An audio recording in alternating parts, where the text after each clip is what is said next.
Welcome to சிவதன்யா academy. இப்போ நம்ம இந்த வீடியோல தமிழ்நாட்டினுடைய இயற்கை தாவரங்கள் குறிப்பா காடுகள் குறித்து நம்ம இந்த வீடியோல பார்க்க போறோம். 1988ஆம் ஆண்டு இந்திய தேசிய வன கொள்கையின்படி 1/3 காடுகள் இருக்கணும். பூமி பரப்புல 1/3 காடுகள் இருக்கணும் அப்படின்றதா இலக்கு. அதன்படி தமிழ்நாட்டில் 2021ஆம் ஆண்டு வெளியிடப்பட்ட வன கொள்கையின்படி தமிழ்நாட்டில் உள்ள காடுகளின் பரப்பளவு எவ்வளவுன்னு பார்த்தீங்கன்னா மொத்தமாகவே 26.419 சதுர கிலோமீட்டர் தான் தமிழ்நாட்டில் உள்ள காடுகளின் பரப்பளவு இருக்கு. இது மொத்தமாக பார்க்கும்பொழுது தமிழ்நாட்டில் எத்தனை சதவீதம் காடுகள் பரப்பளவுல வருதுன்னா வெறும் 20.31%, 20.31% தான் இந்த காடுகள் பரப்பளவுல தமிழ்நாடு அளவுல வருது. இந்தியாவுல அளவுல நம்ம பார்த்தோம் அப்படின்னா தமிழ்நாட்டுடைய பங்களிப்பு வெறும் 2% தான். இதான் கொஸ்டின், சரிங்களா? இந்திய அளவில் காடுகளின் பங்களிப்பில் தமிழ்நாடு எத்தனை சதவீதம் ஆக்குபை பண்ணுது அப்படின்னா வெறும் 2.99% தான், சரிங்களா? ரொம்ப ரொம்ப குறைவான அளவு தான் இந்திய அளவுல நம்ம ஒப்பிடும் பொழுது இருக்கு. குறிப்பாக ஈரப்பத பசுமை மாறா காடுகள்ல இருந்து, சரிங்களா, முட்புதர் காடுகள் வரைக்கும் நம்ம தமிழ்நாட்டுல காணப்படுது. இப்ப நம்ம இந்த வீடியோவில் தமிழ்நாட்டில் இருக்கக்கூடிய காடுகளின் வகைகள், அந்த வகையான காடுகள்ல என்ன மரங்கள் காணப்படுது அப்படின்றத நம்ம பார்த்துருவோம். இப்ப தமிழ்நாடு எடுத்துக்கிட்டோம் அப்படின்னா வெப்பமண்டல பசுமை மாறா காடுகள் காணப்படுது. வெப்பமண்டல பசுமை மாறா காடுகள் காணப்படுது. இந்த காடுகள் எந்த பகுதியில் அதிகமாக காணப்படுதுன்னா அதிகப்படியான மழை பெறக்கூடிய பகுதிகளில் காணப்படுது. அடர்ந்த மற்றும் மரக்கிளை அடுக்குகள் கொண்டதாக காணப்படும். குறிப்பாக தமிழ்நாட்டில் வெப்பமண்டல பசுமை மாறா காடுகள் காணப்படக்கூடிய பகுதிகள் அப்படின்னு எடுத்துக்கிட்டோம்னா திருநெல்வேலி, கன்னியாகுமரி, நீலகிரி, கோயம்புத்தூர் மாவட்டங்கள்ல மேற்கு தொடர்ச்சி மலையின் சரிவுகள்ல, குறிப்பா மேற்கு தொடர்ச்சி மலையின் சரிவுகள்ல அதிகப்படியான மழைப்பொழிவின் காரணமாக இந்த வெப்பமண்டல பசுமை மாறா காடுகள் அதிகம், டிராபிக்கல் எவர்கிரீன் ஃபாரஸ்ட் அப்படின்னு சொல்லுவோம், இந்த காடுகள் அதிகம் காணப்படுது. இந்த காடுகள்ல என்ன வகையான மரங்கள் அதிகமா இருக்கும் அப்படின்னு பார்த்தீங்கன்னா லவங்க மரம், மலபார் கருங்காலி மரம், அது மலபார் மரம், கருங்காலி மரம், அடுத்ததுன்னா பனாச மரம் அப்படியே கொடுப்பாங்க. பனாச மரம் என்பது எவ்வகை காடுகளில் அதிகம் காணப்படும்? பனாச மரம், ஜாவா பிளம், ஜமுன், பலா, மருது, அயனி, கிராஃப், மிர்டல் போன்றவை எந்த காடுகளில் காணப்படுது? அதிகபட்சமா இந்த வெப்பமண்டல பசுமை மாறா காடுகள்ல காணப்படும். அரை பசுமை மாறா காடுகள், இந்த வகை காடுகள் எப்படி சொல்லணும்னா உப அயன மண்டல காலநிலை நிலவக்கூடிய, அதாவது சப்டிராபிக்கல், அதாவது உபாயன மண்டலம்னா மித வெப்ப மண்டல காலநிலை நிலவக்கூடிய. ஆக்சுவலா தமிழ்நாடு ஃபுல்லாமே வெப்பமண்டலத்துல இருக்கு. ஆனா காலநிலை ஒரு சில இடத்துல எப்படி நிலவுதுன்னா, ஃபார் எக்ஸாம்பிள் தமிழ்நாட்டுல கிழக்கு தொடர்ச்சி மலை பகுதிகளில் உப அயன மண்டல காலநிலை பண்பு நிலவுது. அதனாலதான் அந்த கிழக்கு தொடர்ச்சி மலைகள்ல அரை பசுமை மாறா காடுகள் நிலவுது, காணப்படுது அதிகமா. அதே மாதிரி குறிப்பாக கிழக்கு தொடர்ச்சி மலைகள்ல சேர்வராயன் மலை, கொல்லிமலை, பச்சை மலை ஆகியன இந்த அரை பசுமை மாறா காடுகள் அதிகமா காணப்படுது, சரிங்களா? செமி எவர்கிரீன் ஃபாரஸ்ட் அப்படி சொல்லக்கூடிய அரை பசுமை மாறா காடுகள் எங்க காணப்படுதுன்னு கேட்டாங்கன்னா தமிழ்நாட்டுல, அதாவது கிழக்கு தொடர்ச்சி மலை பகுதியில் கூடிய சேர்வராயன் மலை, கொல்லிமலை, பச்சை மலை, கல்வராயன் மலை இந்த பகுதிகளில் அரை பசுமை மாறா காடுகள் காணப்படுது.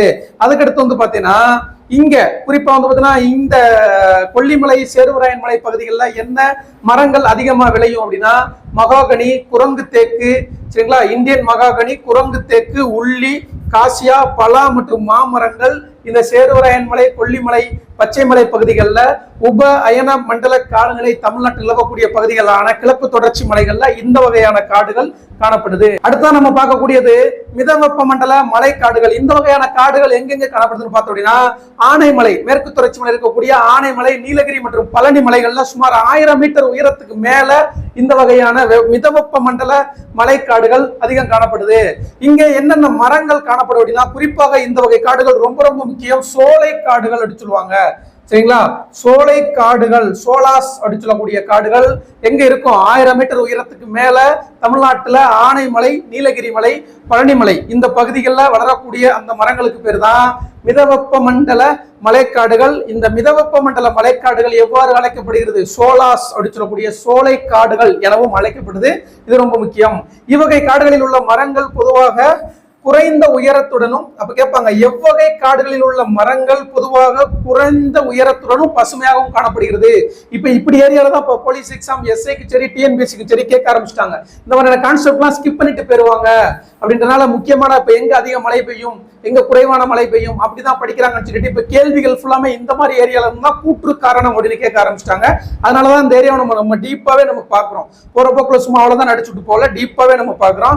இந்த வகையான காடு காடுகள்ல என்ன வகையான மரங்கள் அதிகமா இருக்கும்னா நீலகிரி, சம்பா, ஒயிட் லிச்சான்னு சொல்லக்கூடிய வெள்ளை லிச்சா மரங்கள், ரோஸ் ஆப்பிள் போன்ற மரங்கள் எங்க காணப்படும்? மிதவெப்ப மண்டல மலைக்காடுகள்ல காணப்படுது. அதுக்கடுத்து நம்ம மூணாவதா பார்க்கக்கூடியது வெப்பமண்டல இலையுதிர் காடுகள். சரிங்களா, வெப்பமண்டல இலையுதிர் காடுகள் இங்க எடுத்துக்கிட்டோம்னா பசுமை மாறா காடுகள் மற்றும் அரை பசுமை மாறா காடுகளின் விளிம்பு பகுதி. ஃபார் எக்ஸாம்பிள் நம்ம ஃபர்ஸ்ட் பார்த்தோம் இல்லையா, மேற்கு தொடர்ச்சி மலையிலையும் கிழக்கு தொடர்ச்சி மலையில தான் பசுமை மாறா மற்றும் அரை பசுமை மாறா காடுகள் காணப்படும். அதுக்கு இடையில சரிங்களா அதனுடைய விளிம்பு பகுதிகளில் தான் இந்த வெப்பமண்டல இலையுதிர் காடுகள் காணப்படும் தமிழ்நாட்டுல. சரிங்களா, இவ்வகை மரங்களானது கோடை காலங்கள்ல வந்து இலைகளை உதிர்க்கும். இந்த மரங்கள் என்ன பண்ணும்னா, அது ஏன் அதுக்கு இலையுதிர் காடுகள்னா கோடை காலங்கள்ல இலைகளை உதிர்க்கும். அந்த அரை பசுமை மாறா காடுகளும் பசுமை மாறா காடுகளும் எப்பவுமே என்ன பண்ணாது, பசுமையாவே இருக்கும், இலைகளை உதிர்க்காது. ஆனா இந்த இலையுதிர் காடுகளானது கோடை காலங்கள்ல தன்னுடைய இலைகளை உதிர்த்து திரும்ப வந்து முளைக்கும். அது முக்கியம். இக்காடுகளில் உள்ள மரங்கள் 30 மீட்டர் உயரம் வரை வளரும். எங்க இந்த இலையுதிர் காடுகள்ல உள்ள மரங்கள் 30 மீட்டர் உயரம் வரைக்கும் வளரும். இங்க என்னென்ன வகையான மரங்கள் இருக்கும் பார்த்தீங்கன்னா, பருத்திப்பட்டு மரம், இலவ மரம், கடம்ப மரம், படாத்தேக்குன்னு சொல்லுவாங்க, டாகத்தேக்கு, வாகை, வெக்காளி மரம் மற்றும் சிரஸ் போன்றவை இந்த வகை காடுகள்ல, அதாவது இலையுதிர் காடுகள்ல காணப்படும் மரங்கள் அப்படின்னு எடுத்துக்கிட்டோம்னா பருத்திப்பட்டு மரம், இலவ மரம், கடம்பா மரம், அடுத்து டாகத்து தேக்கு, வாகை, அடுத்து வந்து வெக்காளி மரம் மற்றும் செரஸ் அப்படின்னு சொல்லக்கூடிய மரங்கள் எல்லாமே எங்க காணப்படும்? இந்த இலையுதிர் காடுகள்ல காணப்படக்கூடிய மரங்கள்.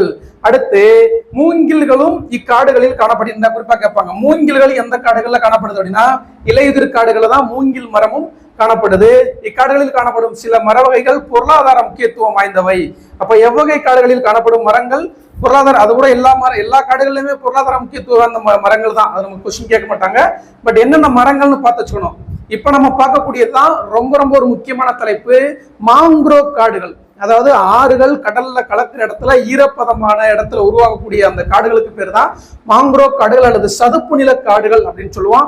இந்த வகையான காடுகள் தமிழ்நாட்டுல எங்க இருக்கு அப்படின்னு நமக்கு தெளிவா தெரிஞ்சுக்கிடுவோம். இவ்வகை காடுகள் கடலோர பகுதிகளில் ஆற்றின் டெல்டா பகுதிகளிலும் இந்த காடுகள் காணப்படுது.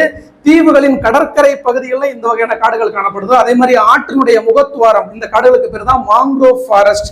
குறிப்பாக இங்க என்ன மரங்கள் அதிகமா வளரும் அப்படின்னு வந்து பாத்தீங்கன்னா, இந்த பகுதியில தான் அபிசீனியா அப்படின்னு சொல்லக்கூடிய ஒரு மரம் இங்கதான் அதிகமா விளையும், இங்க வளரும். இந்த மரங்களுக்கு பேரு அபிசீனியா மற்றும் ரைசோபோரா அப்படின்னு சொல்லக்கூடிய மரங்கள் இந்த காடுகள்ல வளரும். ரொம்ப ரொம்ப முக்கியம். அபிசீனியா மற்றும் ரைசோபோரா மரங்கள் எவ்வகை காடுகள்ல வளரும் அப்படின்னு கேட்டாங்கன்னா சதுப்பு நில காடுகள், அதாவது மாங்க்ரோவ் காடுகள்னு பேர். அதுக்கு பேர் சதுப்பு நில காடுகள், அலையாத்தி காடுகள், டெல்டா காடுகள், களிமுக காடுகள், ஓத அலை காடுகள், ஈர நில காடுகள். எப்படி பேர் கேட்டாலும் அதுக்கு அர்த்தம் ஆன்சர் என்னன்னு கேட்டாங்கன்னா இதுதான். அதாவது சதுப்பு நில காடுகளை தான் அப்படி குறிக்கும். அது என்னென்ன சொல்றாங்க, அபிசீனியா மற்றும் ரைசோபோரா இந்த வகையான மரங்கள் தான் இங்க அதிகமா வளரும். குறிப்பாக இந்த சதுப்பு நிலங்கள்ல வளரக்கூடிய மரங்களுக்கு என்ன ஒரு சிறப்பு அப்படின்னா, இந்த மரங்கள் என்ன பண்ணும் அப்படின்னா சுவாசிக்கும் வேர்களை பெற்றிருக்கும். எல்லா வேர்களுமே வந்து உள் நோக்கி தான் போகும். ஆனா இந்த மரங்கள்ல இருக்கக்கூடிய வேரானது மேல் நோக்கி வரும். அதான் சுவாசிக்கும் வேர்களை கொண்டது இந்த அபிசீனியா. சயின்ஸ்ல வரும் சுவாசிக்கும் வேர்களுக்கு எடுத்துக்காட்டு இந்த அபிசீனியா. சரி, இப்ப நமக்கு இங்க கொடுத்துருக்காங்க இது பாக்ஸ் ரொம்ப ரொம்ப முக்கியம். உலகத்திலேயே 2வது பெரிய சதுப்பு நில காடு மாங்க்ரோவ் ஃபாரஸ்ட் எங்க சார் இருக்கு அப்படின்னா நம்ம தமிழ்நாட்டுல கடலூர் மாவட்டத்துல சிதம்பரத்திற்கு அருகே பிச்சாவரம் அப்படின்ற ஒரு ஊர்ல தான் உலகத்திலேயே மிகப்பெரிய 2வது பெரிய சதுப்பு நில காடு அல்லது மாங்க்ரோவ் ஃபாரஸ்ட் காணப்படுது. உலகத்திலேயே மிகப்பெரிய மாங்க்ரோவ் ஃபாரஸ்ட் எங்க காணப்படுதுன்னா அதுவும் இந்தியாவில தான் காணப்படுது. சுந்தரவன காடுகள், மேற்கு வங்காள மாநிலத்தில் காணப்படக்கூடிய சுந்தரவன காடுகள் தான் உலகிலேயே மிகப்பெரிய சதுப்பு நிலக்காடு. இப்ப நம்ம தமிழ்நாட்டில் இருக்கக்கூடிய 2வது பெரிய சதுப்பு நிலக்காடு எது? கடலூர் மாவட்டத்தில் இருக்கக்கூடிய பிச்சாவரம். இது எவ்வளவு சதுர கிலோமீட்டர் பரப்பளவு பார்த்து வச்சுக்கோங்க, 1100 ஹெக்டேர், கிட்டத்தட்ட 11 சதுர கிலோமீட்டர் பரப்பளவுல காணப்படுது.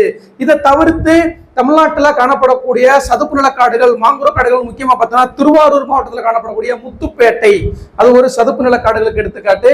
இது போக பள்ளிக்கரணை, சென்னை பகுதியில் பள்ளிக்கரணை ஒரு சதுப்பு நில காடுகள் அப்படின்னு சொல்றோம். இது ரொம்ப முக்கியம், நோட் பண்ணி வச்சுக்கோங்க. பிச்சாவரம் சதுப்பு நில காடுகள் எந்த மாவட்டம் அப்படின்றது ரொம்ப ரொம்ப முக்கியம். சரிங்களா, இந்த மாதிரியான இந்த சதுப்பு நில காடுகளானது மிதமான உயரம் கொண்டதாகவும் தோல் போன்ற இலைகளுடனும் காணப்படும். இவ்வகை தாவரங்கள் ஒவ்வொரு நிலங்கள் மற்றும் ஒவ்வொரு நீரில் வாழும், அதாவது உப்பு நீர்ல வாழக்கூடிய தன்மை கொண்டது. இங்க என்னென்ன மரங்கள் காணப்படும் குறிப்பா?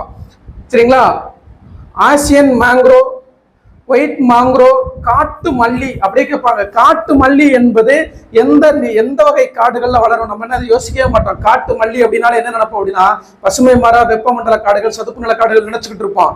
ஆனா காட்டு மல்லி, இந்தியன் பிரைவேட், நல்லா நோட் பண்ணி வச்சுக்கோங்க. சதுப்பு நில காடுகள்ல காணப்படக்கூடிய மரங்கள் காட்டு மல்லி, இந்தியன் பிரைவேட், ஒயிட் லிச்சா அப்படின்னு சொல்லக்கூடிய வெள்ளை லிச்சா மரங்கள், ஏசியன் மாங்க்ரோ, அபிசீனியா மற்றும் ரைசோபோரா அப்படின்னு சொல்லக்கூடிய மரங்கள் இந்த ஃபாரஸ்ட்ல வளரும். குறிப்பாக தமிழ்நாட்டில் பிச்சாவரம், வேதாரண்யம், முத்துப்பேட்டை, சத்திரம் மற்றும் தூத்துக்குடி ஆகிய பகுதிகளில் இவ்வகையான சதுப்பு நில காடுகள் அதிகம் காணப்படுது. கடல் பாதுகாப்பு மேலாண்மையில் சதுப்பு நில தாவரங்களின் பங்கு, கடல் அலைகள் மற்றும் புயலால் ஏற்படும் பாதிப்பிலிருந்து இது ரொம்ப முக்கியம். சதுப்பு நில காடுகளுக்கு கடல் மேலாண்மையில ஒரு முக்கிய பங்கு இருக்கு. கடல் அலை மற்றும் புயல் வரும் பொழுது புயலின் தாக்கத்தையும் கடல் அலையின் தாக்கத்தையும் தடுத்து நம்மளுக்கு காப்பாற்றக்கூடியதான் இந்த வகையான சதுப்பு நில காடுகள்.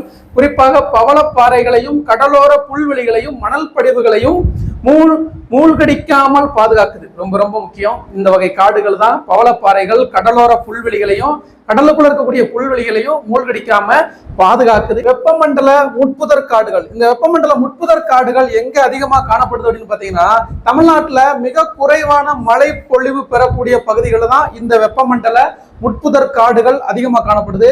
குறிப்பா எங்கன்னா இந்த காடுகள் சமவெளியிலிருந்து 400 மீட்டர் உயரம் இருக்கக்கூடிய பகுதிகளில் இந்த வகையான காடுகள் காணப்படுது. குறிப்பா இந்த வகை காடுகள் என்ன மரங்கள் அதிகமா விளையும்னா பனைமரம், வேம்பு, கருவேல மரம். சரிங்களா? பனைமரம், வேம்பு, கருவேலம், வெள்ளை கருவேலம், சீமை கருவேலம் போன்ற அதிகமான வறட்சியை தாங்கக்கூடிய மரங்கள் இந்த பகுதிகளில் வெப்பமண்டல முட்புதர் காடுகள்ல அதிகமாக காணப்படும். முட்புதர் காடுகள்ல புதர் செடிகளும் அதிகமாக காணப்படும். குறிப்பாக இந்த மாதிரியான காடுகள் தமிழ்நாட்டில் எந்த மாவட்டங்கள்ல அதிகம் காணப்படுதுன்னு பாருங்க. தருமபுரி, ராமநாதபுரம், விருதுநகர் போன்ற ராமநாதபுரம், விருதுநகர், சிவகங்கை போன்ற மாவட்டங்கள்லாம் இந்த மாதிரியான முட்புதர் காடுகள் அதிகம் காணப்படும். இதான் தமிழ்நாட்டில் காணப்படக்கூடிய காடுகளின் வகைகள். இறுதியாக நம்ம பார்க்க போறதுதான் ரொம்ப முக்கியம். லாஸ்ட் இயர் நடந்த 2022 நடந்த குரூப் 4ல இதுல இருந்து கேள்வி கேட்டாங்க. இது இப்ப இருக்கக்கூடிய அப்டேட்டட் சிலபஸ்ல உள்ள கொஸ்டின். கண்டிப்பா இதுல இருந்து கேள்வி எதிர்பார்க்க போறோம். தமிழ்நாட்டுல அதிக பரப்பளவு, காடுகளின் பரப்பளவு அதிகமா இருக்கக்கூடிய மாவட்டங்கள் ரொம்ப ரொம்ப முக்கியம். அப்படியே பார்த்து வச்சுக்கோங்க.